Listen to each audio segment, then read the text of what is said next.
नमस्कार, प्रणाम। हम रमन सिंह, आप देख रहे हैं डीएन दबंग न्यूज के शो कलाकार अपन पहचान। आज आपको मिलवाते हैं भोजपुरी इंडस्ट्री के बहुत अच्छी गायिका, बहुत सुरीली गायिका पूजा कुशवाहा जी से आज हम मिलवाते हैं। तो पूजा कुशवाहा जी, हमारे चैनल डीएन दबंग न्यूज में आपका स्वागत है। नमस्ते, प्रणाम। मैं सिंगर पूजा कुशवाहा डीएन और दबंग न्यूज पे जितना भी श्रोता देख रहे हैं आप मुझे, और आपके प्यार और आशीर्वाद से मैं इस चैनल पे अभी मैं आप लोग से जुड़ी हूँ। नमस्ते और प्रणाम। अच्छा पूजा जी, मतलब आप अभी तक कितना गाना गा चुके हैं? मैं ज्यादा तो एल्बम नहीं की हूँ और लगभग 30-40 एल्बम की हूँ। जी जी जी जी।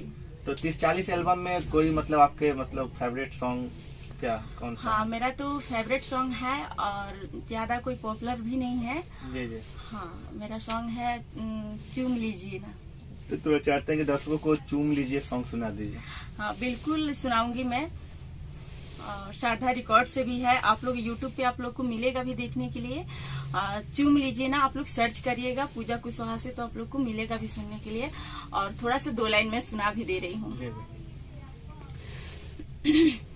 सुन लीजिए, सुन लीजिए, सुन लीजिए पिया, सुन लीजिए, आके दोनों गलियां एक बार चूम लीजिए, आके दोनों गलियां एक बार चूम लीजिए।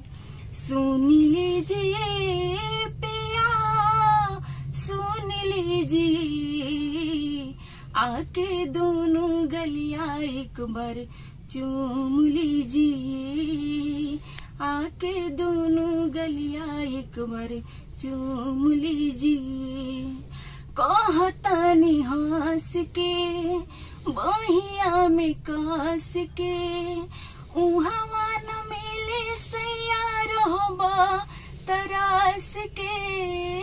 कहतानी हंस के बहिया में कास के, उहावा न मिले सैया रहबा तरास के, रहबा तरास के।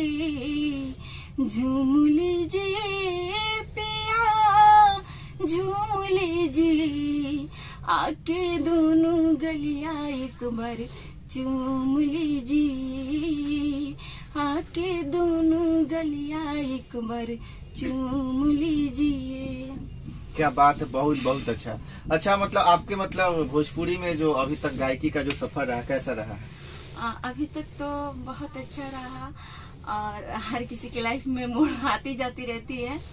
और मेरे मम्मी पापा भी सब लोग सपोर्ट करते हैं। मेरी बहन है, बड़ी बहन, सबसे बड़ी बहन है मेरी, उनका आरती नाम है, और मुझे बहुत ज्यादा सपोर्ट करती हैं वो। और बाकी सब तो ठीक है, अभी तक चल रहा है, बस कोशिश कर रही हूँ और मेहनत कर रही हूँ। अभी तक मतलब जो अभी का जो मतलब फिलहाल सॉन्ग कौन सा आपका मतलब मार्केट में आया है? अभी फिलहाल सॉन्ग तो होली आने वाला है। जी जी। हाँ, अभी आने वाला है, अपडेट में है, आने वाला है अभी। तो मतलब हम चाहते हैं कि मतलब आपके मतलब ऐसे फेवरेट मतलब सॉन्ग कौन सा है? फेवरेट सॉन्ग तो है मेरे, मैं चाहती हूँ दर्शकों लोग को मैं थोड़ा सा सुना देती हूँ। सुनाइए सुनाइए। परदेसिया बलम के बिना रहलू न जाता, रहलू न जाता। परदेसिया बलम के बिना रहलू न जाता, रहलू न जाता।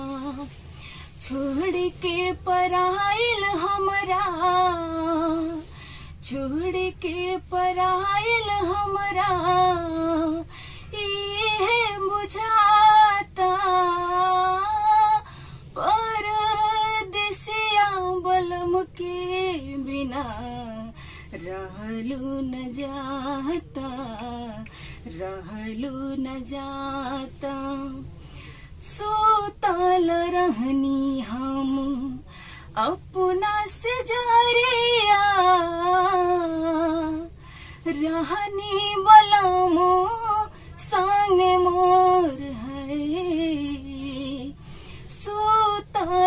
रहनी हम अपना से जरिया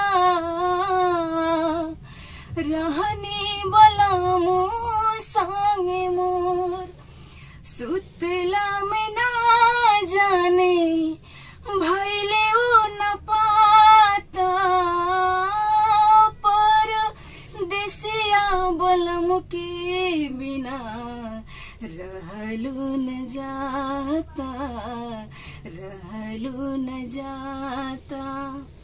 क्या मेरा बात सबसे है, बहुत बहुत song अच्छा, है। बहुत बहुत अच्छा गाई हैं और बहुत मधुर आवाज रहा है इनका। तो आप देख रहे थे डीएन दबंग न्यूज के शो कलाकार अपन पहचान में। आज आपको मिलवाए हम पूजा कुशवाहा जी से। तो नेक्स्ट एपिसोड में आपको दूसरे सिंगर से मिलवाते हैं। तब तक के लिए जय हिंद। नमस्ते, प्रणाम। और जो भी मुझसे गलती हुई हो उसके लिए मैं क्षमा मांगती हूँ। और आप लोग अपना आशीर्वाद प्यार बनाए रखिए। जो भी मेरा गाना है यूट्यूब पे आप लोग को मिलेगा और पूजा कुशवाहा से सर्च मारिएगा, आप लोग को ज्यादा सैड सॉन्ग ज्यादा मिलेगा आप लोग को सुनने के लिए। तब तक के लिए नमस्ते।